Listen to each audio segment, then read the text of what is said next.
Welcome to Tea Time, the only video game show that answers the questions no one cared enough to ask. This week's show is brought to you by Konami. I'm just kidding. At this point, they probably couldn't even match the mediocrity of this show. But they're definitely trying something with Metal Gear Survive. It looks like Metal Gear, but it definitely doesn't look good. And like any Metal Gear game, the trailer has raised lots of questions. Hey, isn't that exactly what this show is about? Two caveats before we get into this. Number one, I don't actually think the series should continue, but that's not going to stop me from doing an episode that's basically Metal Gear Solid 6 fanfiction. Number two, the plotline I'm going to talk about is basically the most desired one for Metal Gear fans, so you might have already heard of it, but we're going to go a little deeper. But before we can talk about anything, I need my co-host, so please welcome to the show this week's guest, the only man who I trust to make Metal Gear, Mr. Hideo Kojima.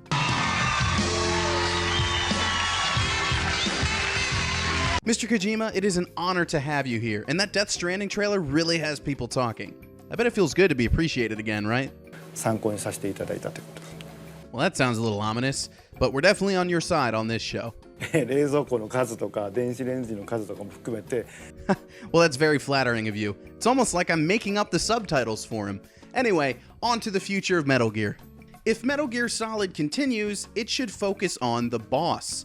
A little background. Everyone knows Snake is a super cool spy dude, but he owes everything to the boss. She taught him everything he knows, and she totally kicks his butt through most of Metal Gear Solid 3. That game even ends with a classic student surpassing the master kind of fight. Basically, the boss is everything you love about Snake, but tougher. Actually, didn't you always want to make a game about her, Kojima? Good stuff.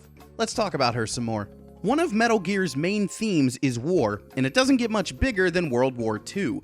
We don't see it in action, but we know that the boss was involved in tons of World War II operations. She had to capture officers, plan raids and bombings, and generally serve in espionage. Sounds like the perfect setting for a Metal Gear game, right? Let's call all of that stuff Act 1, since Kojima over here always likes to chop up his games like that. Well, I can't disagree with you. So, Act 2. Back to Metal Gear Solid 3. The villains in this game are the Cobra unit, the pain, the fear, the end, the fury, and the sorrow. The boss brought these guys together during World War II for special missions, which were a big part of why the Allies won the war. So that stuff could definitely make for more cool levels in the game.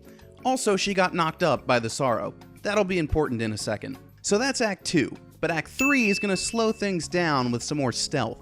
The boss was actually sent to kill a scientist on the Manhattan Project, and I can already totally picture infiltrating that facility. She succeeded in the kill, but ended up blowing the mission in the end because she was distracted by her pregnancy.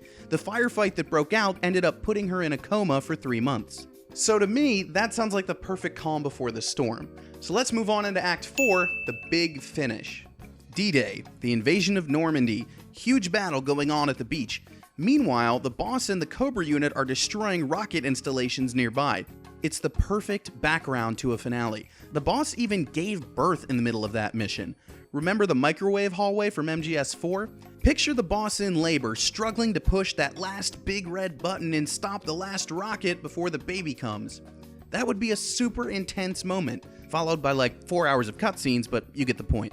So we have our 4 acts, we have our characters, we have our big moments, and I haven't even mentioned the Cold War stuff or the Soviet Union missions the boss did, or the fact that she had to meet Dr. Strangelove from Peace Walker. So we could get even more games out of this.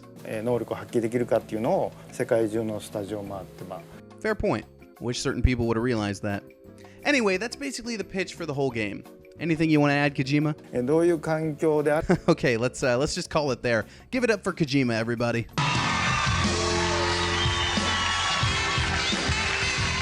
So that's my answer. Metal Gear Solid 6 shouldn't happen, but if it does, it should be about the boss.